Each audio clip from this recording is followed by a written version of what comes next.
Hi, everybody. It's Plastic EP here from Melbourne, Australia. And I've got a very special guest, Mr. Drew Hill. Welcome to the show from New York. New York. How are you? I'm doing good, brother. How are you? And you look fantastic too. I love your studio there. You're obviously writing a lot of songs, and I love your live shows at night. I've got to tell you, it's just fantastic for the people out there. Well, I'm glad they're enjoying it because the purpose is to put a smile on their faces. We all trudge our way through the Corona thing. You normally do that once a week or twice a week? If you got a special time and day, you do it, or do you just do it off the cuff? Actually, New York time, that would be 7 p.m. once a week, Wednesday. You know, it's interesting. I just simply wanted to have something for people to look forward to as opposed to coming to see me at shows, whether with the band or the solo stuff. So the purpose of it is just to get people, to wake up a little bit and feel good about life. I love it. Now, I'm going to give you a challenge. I challenge you to play Plastic EP's music questionnaire, where I ask you a question, and you've got to answer it back by singing part of a song. So you've got to sing the song from the artist or whatever I ask you. Do you accept that challenge, Mr. Drew Hill? I do, under one condition. What's that? As long as, well, since we're friends now here in New York, I was hoping that maybe I'd get the opportunity to call you Plastic. Would that work? That works perfect for me. He's Plastic. Okay. And I like your technical assistant there on the side. She's great at what she does. That's my love, Karen. Hello, Karen. How are you? Can you stick your head in and say hello to Plastic? Can she say hello? Yeah, she's going to peek in real quick. Quick, just say hello and give us a wave. Hello. Hello. It's great. It's great having people on the show. I think I've got about 5 friends. She's okay. I've got about 5 friends. All right. All right, let's get back to business. All right, here's the quiz. All right, I want you to play a song. Concentrate. I want you to play a song that rhymes with your name, Drew Hill. I found my thrill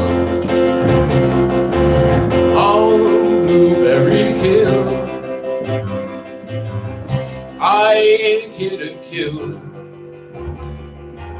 on Blueberry Hill. Hey!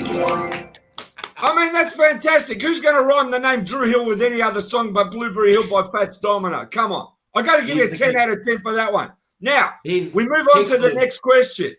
Go. Early Beatles. Okay. Big question chord. It's been a hard day's night, and I've been working like a dog. It's been a hard day's night. Sing with me. I should be sleeping like a log. But when I get up to you, I find the things that you do make me feel alright. You know I feel alright. You know I feel alright. Hey, I give you 20 out of 20 for that one. 20 out of 20 because you got to understand, right? There's a bit of latency, right? There's a bit of latency, a bit of delay between Australia and New York. Oh, I know it.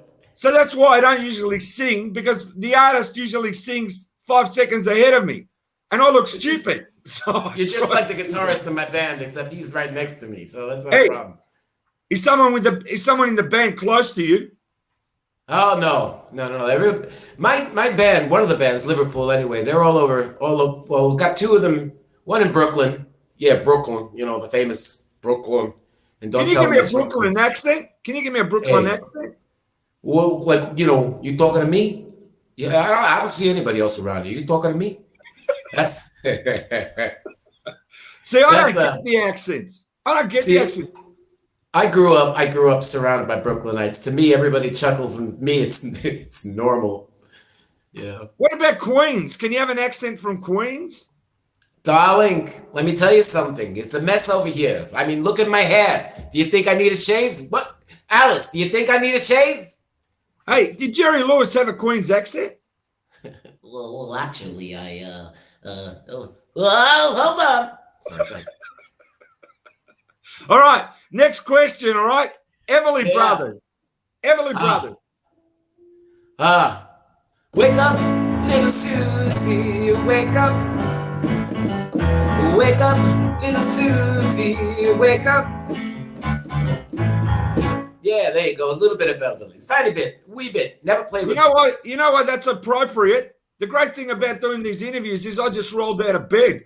It's like 9:37. Well, you see, I could have said wake up a little Druzy, but that doesn't have the same Okay, effect. sorry. Or wake up little snoozy. Snoozy, sloozy, yeah. Okay, yes. Next one. My wife's here. Okay, next question. Yes. John Lennon. Oh, okay.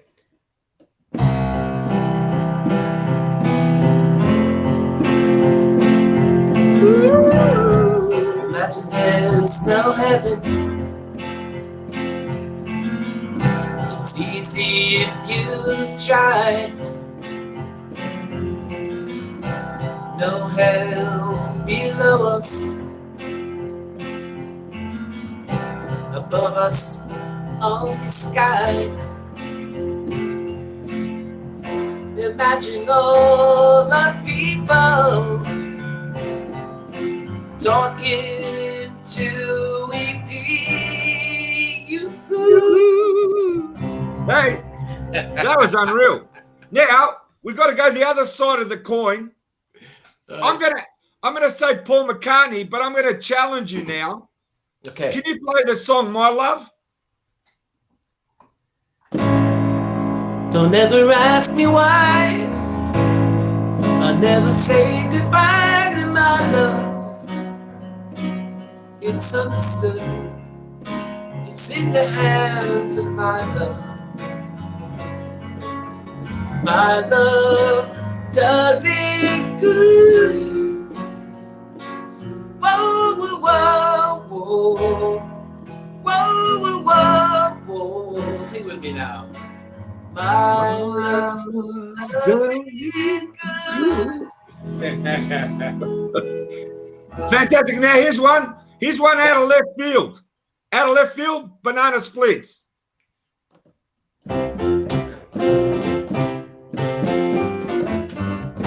La la la la la la la la la la la la la la. By the way, did you ever get Stu his plates? What? Did you ever send Stu his plates? Yeah, I did actually. Actually, I'm waiting for him to arrive. A big hello to Stewie from us. We love Mr. Hirsch. He Stuart is Hirsch. We love the guy. He's actually waiting for the plates to leave. They left on the 27th of April here in Melbourne. And as soon as the box arrives at his house, we're going to do a show of him opening up the box. I thought I'd just tell you that. All right, you got to let me know to tune in. The course. grand opening. Now we did Banana Splits. I want you to do for me, please, a Ruddle song. What Ruddle song do you know? Well, I played with Mr. Innes probably 150 times over the years, it seems. And they're all good. Yeah. I have always thought in the back of my mind, cheese and onions. I have always thought the screen went blank for me, cheese and onions. You're fine, I can see you. Perfect. Good. Do I have to spell it out? CHEESCANDONIONS. Oh no.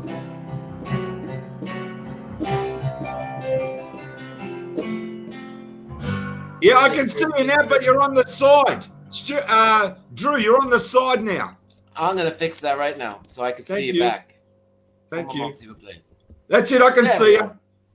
Don't touch it, we're fine. Now, for all the people that love the Beatles, all right, and they came there in New York in 1964, as a favour to me, because I'm your friend now, Plastic, you got to do All My Lovin'. Right, please play me the verse. I love this song. Most underrated Beatles song is All My Lovin'. Close your eyes and I kiss you. Tomorrow I'll miss you. Remember, I'll always be true. And then while I'm away, I'll write home every day. and I'll send all my loving to you. Yeah, there you go. We been. Hey, that's fantastic. I got to give you, out of 10, I got to give you 20. That was fantastic. Thank you, sir. And I'm Thank you, sure thank you, everyone thank you. out there around the world got into that groove. Now, I got to ask you the origins of your band Liverpool. Let's go through it. Okay, long story made short, we're high Yep. schoolers, the four of us anyway, the four original members. And we just simply, they came up to me and said, "You want to play in a Beatle band?" I said, "I don't play guitar." And they said, "So learn." So I learned and I covered with the band. We split up the vocals. We didn't necessarily dress up like them or anything like that. We wore these Sergeant Pepper jackets for a little while, but it was basically the love of the music. A couple of years later, my guitarist got in touch with a guy named Mark Lapidos, who I think he's gonna be digging this broadcast. I just got off the phone with him, and he runs this show called the Fest for Beatles fans around the country, and we've done, God, decades of shows with them, and we've worked with a number of artists, all Beatle related, all the members of Wings, Donovan, and a whole bunch of guys. It's been a lot of fun. I have to say, it's an opportunity that I'm forever thankful for. I got to ask you, the artists that you backed up at those fests, tell me if I'm right. Donovan? Yeah. Hurricane Smith? Yeah, he was great. Harry Oh, Nilsson? babe, what would you say? Yeah, Harry Nilsson. I worked a lot with Harry. We did some recording together as well. And as you said, Neil Innes, can you give us some fantastic stories about those people? Well, one of the people, I remember Harry Nilsson, he was living in LA. He moved to New York for a while, and we used to get together. And one day, it's kind of like a big brother to me. I mean, the guy was really a good egg.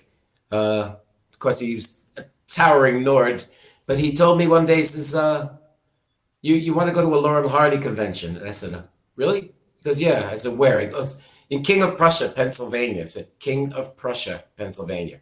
So I said, what the hell? Hopped the train. We go all the way down there, and sure enough, it's a Laurel and Hardy convention, and we got to hang out with Stan Laurel's daughter, and they reenacted Babes in Toyland, and we wound up getting the jungle suite because they ran out of rooms, so I had to sleep toward the ceiling, and he was down below. The first thing we did was walk in. He goes, "You're up there, I'm over there," and that was the end of it. But it was an eventful. I can't even tell you. I mean, I have more stories of that guy than I probably shouldn't even talk about. He's a good friend of Mickey Dolenz. They used to hang out. And, he wrote Cuddly Toys for the Monkeys. Can you play me a bit of that? You're just a good cuddly toy that ever enjoyed by any man. Actually, we worked with Mickey a number of times. Tell me how that was. Please tell me about the Mickey stories. Oh, Mickey, first off, his voice is amazing. I mean, he sounds, if not as good, better now than he did when he was younger. And first time we worked with him, I had long hair down the side, and we were early 90s. And we were playing in Atlantic City at one of the big casino things. And so we got together, and the bass player, who was a former Beatlemania, Mitch Weissman, he was in our band. And he knew Mickey, set us up. We get to the show. And next thing you know, I had nothing to do, so I'm playing a tambourine. Now I'm a short guy with long black hair standing next to him. And all of a sudden, he glances over at me, looks back again, and says, "What? Wait a minute." Is that a Davy Jones stand-in? Did you play Davy Jones stand-in? Oh, I was. I said 7, 8. Hey, no need to get so excited. What number is this? 7, 8. 7, 8. Hey, no need to get so excited. So tell me another Mickey story. Have you hanged out with him at bars or clubs or something? Yeah, well, basically, the only story that really stands out in my mind it's kind of a sad one, but it was a beautiful one, just the same.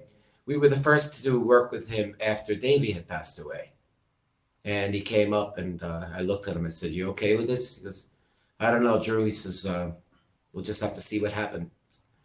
He got up there and he sang a lot of the Davey songs, and needless to say, the crowd was in tears, the band was in tears, and he shined. He shined. It was probably one of the most beautiful moments I can remember on stage working with anybody. And it's not a funny story, it's not a happy story, but it is in a sense that, with all the differences they may have had over the years, the love of the brotherly love you have in a band is nothing like it. So exactly. Did you know any other? did you know any of the other monkeys? Just curious.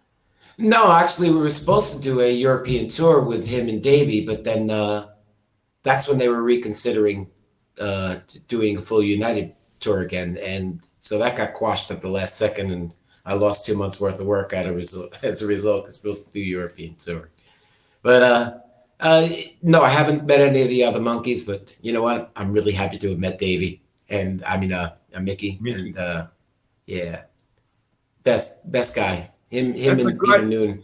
That's a great story. Did you work with Peter Noon too? Yeah, as a matter of fact, I worked with Peter a number of times, and it's funny because one funny story that stands out in my mind: the Twin Towers. I went down. They used to have these 50s and 60s rock and roll shows in the afternoon to play to all the Wall Streeters. So I got called in to do the gig with him. First time I'm meeting the guy, and he's there, and I said, so next thing you know, everybody leaves the room but me and him. We're looking at each other. And I said, so what are these gigs like? He goes, what, these Wall Street gigs? I said, yeah. He says, I don't know if can I curse? No, don't curse. All right, I'll come up with another word because I have to quote him. Sorry, so just the word out.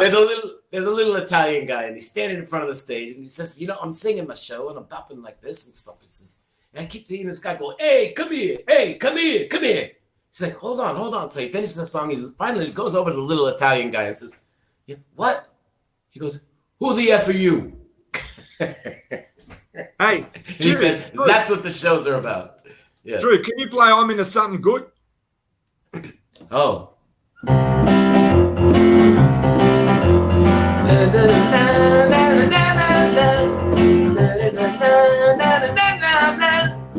I don't remember That's the words. not a stirring girl in the neighborhood.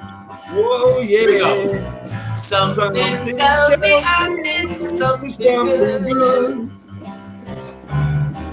Mrs. Brown, you got a lovely daughter. I can go on and on and on. He's got no, but you know, great songs. hey, you know Henry VIII? Give me a bit of that now since you're on a roll. Okay. Second verse, same as the first. I'm entering the 8th I am, entering the 8th I am. I got married to the woman next door. She's been married 10 times before. I know, we can go on. Entering the 8th I am.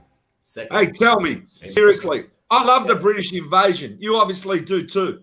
Yeah, I lived off it. Yeah, me too. I'm like the biggest fan. You know all those people you mentioned, I'm waiting to interview them. I want to interview Peter Noon. I want to interview Mickey Dolenz. I want to interview, did you know the Dave Clark 5? Yeah, sure. Do you know them? No, do I know them personally? I think we worked I'd be honest with you, I think I worked with just about every Mercy beat band over the years. And some of them just become a blur. You think it would stand out in my mind, but sometimes the shows were just pop, like, one after another. But, Drew, I didn't know. Drew, that's fantastic. Do you know Glad All Over? Glad all over, yes I do. Glad all over. Glad all over.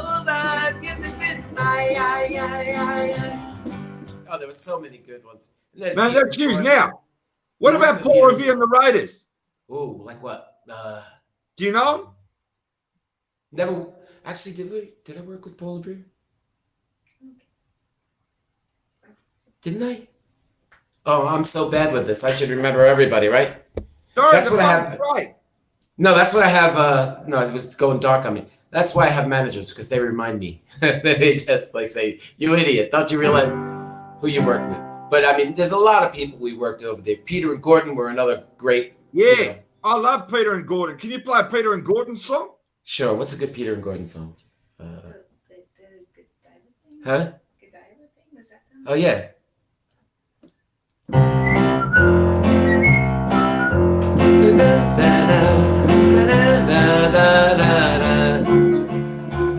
Her long blonde hair. Lady Godiva. I remember when I was a little kid, I always thought, I used to giggle because there's a naked lady on a horse, you know. Yeah, that's right. You Me hear that on too. the radio? How'd you know? Don't tell your wife. No, she's not here right now, right? You're not here right now. No, I've been very fortunate to in working these shows, the fests, because we get all these guest people come up, and I mean, we worked with the Hollies, we worked with all the members of Wings, you know, Denny Lane from Moody Blues, and Yep. a number of times. And it's really great because when you go out on tour and you're playing the same stuff over and over, it can get a little exhausting and a little bit. So we get the opportunity to do like shows in New York, shows in Chicago, shows in Los Angeles, and that's it. So we get, you know, 6 or 8 shows out of working with each artist, and then we move on to the next one, because what we do is we play a hour and a half show, and then we bring up the guest artists to come up, and we're the backing band for them. I gotta hear a story about Hurricane Smith. Did you ask him Beatle questions? Because he was on the sessions. Yeah, sure. Well, I think the best thing that I've ever heard from anybody on stage is he said we did his song, and first off, he was dressed dapper in a 3-piece suit, and his wife is off to the side, and she's just glowing, looking at him. He hasn't been out in ages, and he came up, and I said, "Are you ready?" And the crowd is on their feet cheering for him, and I mean, you're talking 3,000 or 4,000 people. They're just giving him the grand welcome. And he goes, "You know, the last time I played this song was Johnny Carson." And he played the song, you know, that, "Oh, babe, what would you say?" And he was just as charming as can be. And it turns out he passed away like 6 months later. So when he left that stage that night, he got a 5-minute ovation, had to come back out, and the crowd was they just laid it on thick for him. And it was probably one of the most touching moments, I got to say. It really was. Fantastic. What about working with Tiny Tim? Oh. Oh, Mr. Drew. Yeah. Do an impersonation of him. Sorry? Can you do an impersonation of him? Oh, no, not at all. I mean, actually, you know, Harry Nilsson loved him to death, and he could do a great, not an impersonation, not a mocking one. Because the cool thing about Tiny was, he really was what you saw. It didn't like, you know, he didn't get off stage and light up a cigarette and start asking for babes. It was like he really was what you saw. And the beauty of that is, it's like, that's magic. And Harry Nilsson held Tiny Tim in the highest regard. And he's the one who taught me. So when we got the opportunity to work with him, and it was like, first off, it's a flashback. Everything's a flashback to my childhood when I'm singing 2-part harmonies with Donovan. When you made your mind up forever to be mine, I tell you right now, here I am singing the harmonies. How many times as a kid did I pull that thing out of the record box, you know? And it's kind of like I got to get the opportunity, my whole childhood, my whole record box, one after another coming on stage, and, you know. Stop the day under my umbrella. And you know, lots of stuff. We opened up with Carrie Ann. We came out with the band singing 4-part harmony, and he just came out as we're doing Carrie Ann, you know, 4-part a cappella, and it was just so cool. Drew, can I say something? Yes, sir. Being a songwriter myself, in the band, the EPs, right? I've written over 2,000 songs. Not that it matters. You look up the EPs and I'm on iTunes and wherever. The most perfect song ever written, and tell me if you agree with me, is Sorry Suzanne. It's word perfect. It's music perfect. It's the most perfect song from start to finish. Would you agree with that as a musician? I would say it's up there in the top 10. You know, that, and I also think, I don't know if you listen to David Bowie at all, but I just heard this song. I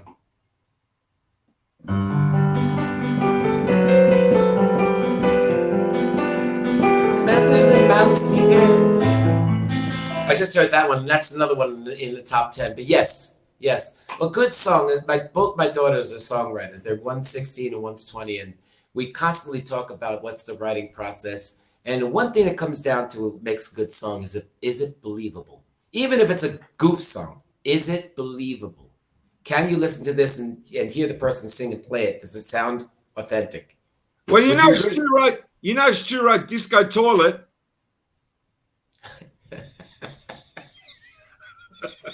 I knew. No, I didn't.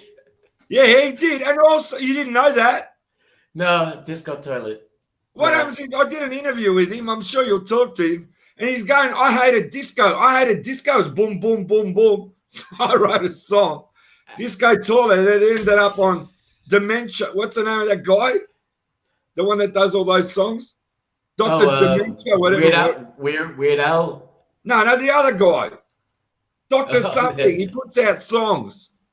No, you got me on that. Dr. something. All right, I don't want to say the wrong surname. But anyway, it ended up on his compilation albums. Anyway, listen, with Sorry Suzanne, as I said, I love that song. Could you play a little bit of that? Oh, I couldn't pull it out of the top of my head. No, I'd have to hear it No? again. You don't remember No, the I'm song? sorry. I do remember it, but only. Yeah.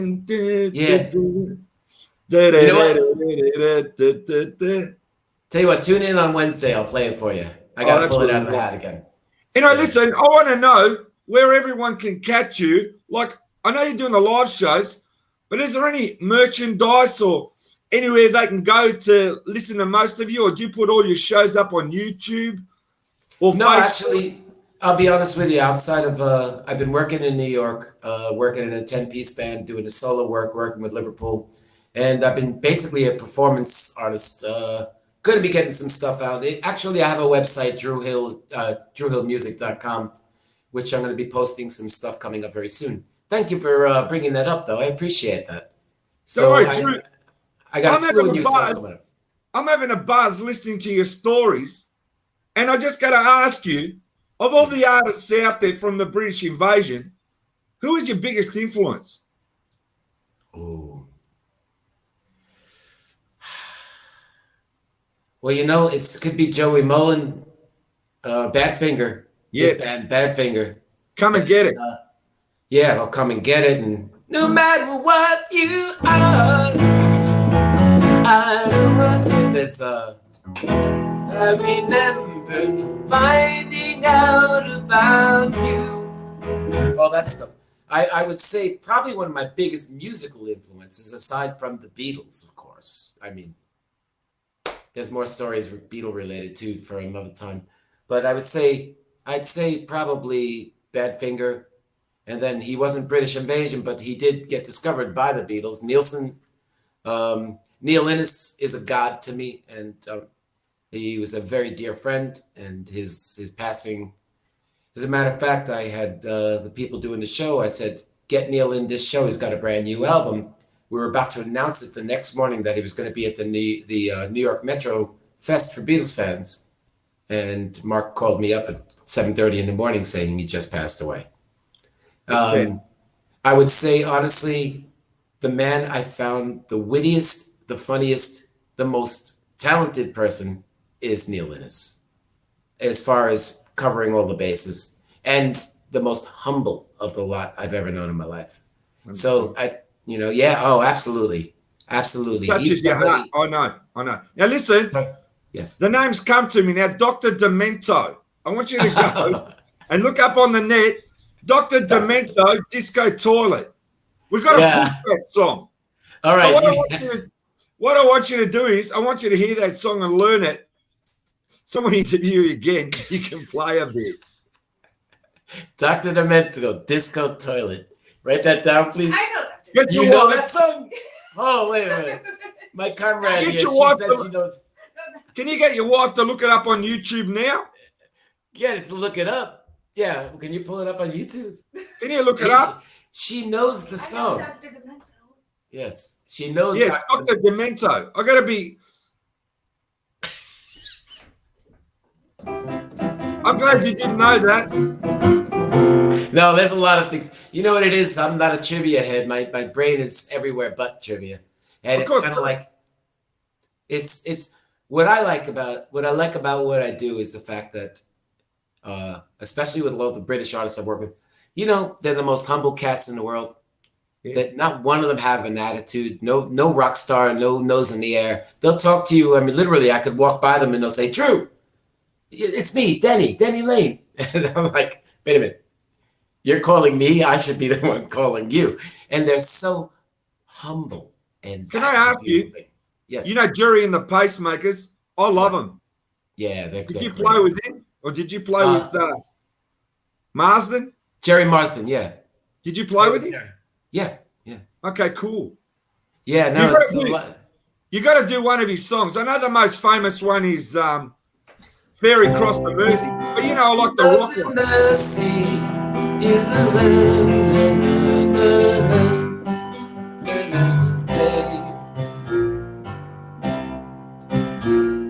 You want to say it?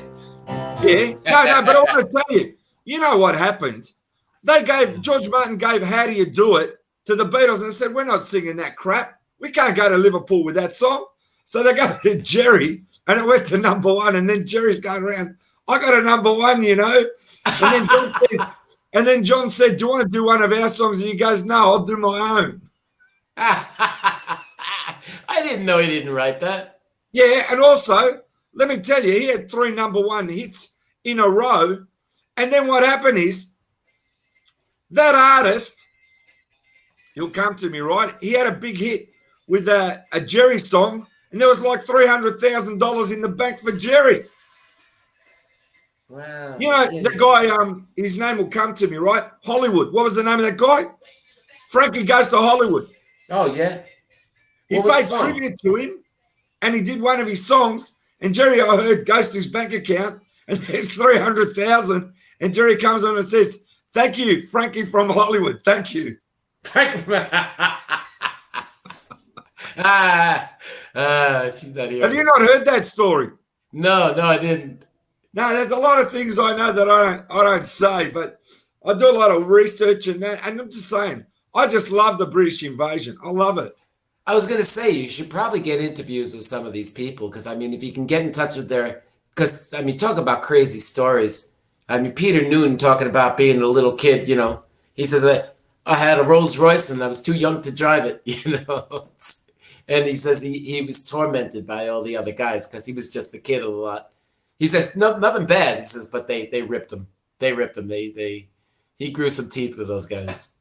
Most of those artists, I'm just saying, from the 60s, in general, groups got ripped off and this and that, and they didn't make a lot of money, but they got the fame. But you know what? Those songs are in pop culture and last forever. That's why I just love it. You're so right. You're so right. And they're not going away anytime soon. A lot of the stuff I play is pre 1970 for these solo things I've been doing for the sake of, you know, the Drew Hill Cheer Me Up shows. And all I do is constantly getting people requesting 60s. And half the people weren't around. And that's the beauty of it. Yes. I got to ask you, do you collect any memorabilia? Like, have you got like Monkey stuff? Have you got like Beatles stuff? Have you got autographs from people? Is there anything you collect? Not really. Most of the autographs I've gotten from them is usually a gift from them for working with them or some affiliation or things like that. But what's the favorite thing you got? What's the most favorite thing you got? Oh, I have a book signed by George Harrison and Harry Nilsson and the artist and oh God, what's his name from Apple Records? Neil Aspelin. No, not Neil Espinal. I'm completely blanking out. But anyway, it's a gold-bound book, only 2,000 released, and it was given to me as a gift from some of the people that were associated that I've known over the years. And that book to me is like, you know, it's the world. It's a great story about what was going on behind the scenes of Apple, and even going as far back as their manager. So Neil sorry, Drew, is that book close by? Is your assistant able to get it or not? Where is that book, Karen? It's called 50 Years Adrift. I'll have to find it. Okay, I'll tell you what, next time around. Next interview. Yeah, sure. It's just it's one of those things, and it's a little, you know, momentum of time that I had. But no, unfortunately, I'm not much of a collector. I'm more of just the music. Like, it's funny because somebody asked me to do interviews because they wanted to do a book about some of the experiences I had. And I'm kind of like with it because a lot of the experiences were one-to-one. Like, I'm talking to you right now, and if this were a personal conversation, all of a sudden, a year and a half later, you find out I'm saying everything we had in this personal conversation to be like, really? Hey, You know Drew, what I mean? I'm your Yes. friend. You call me Plastic. I call you Drew, like our other friend Stu. Stu with Drew and Plastic. All I'm right, digging listen. I want to Yes. thank you so much from my heart. This has been one of the grooviest interviews I've ever done. I want you to know that. So I'm Thank going to you, sir. say goodbye to everybody out there in the big wild world and America. I want to say goodbye to America. I want you America. to play something and say goodbye to all your fans and everybody. And I just want to tell you, you're a very fine musician, and what you're putting out there every night to the people, it's a groove. So take us out and say goodbye. You got it. You say yes, I say no. You say it's no, but I say go, go, go. Darling, oh no. You say goodbye, and I say hello. See you, Thank you, Drew. guys. Cheers. Good night, Australia. Good night, morning, Drew. actually.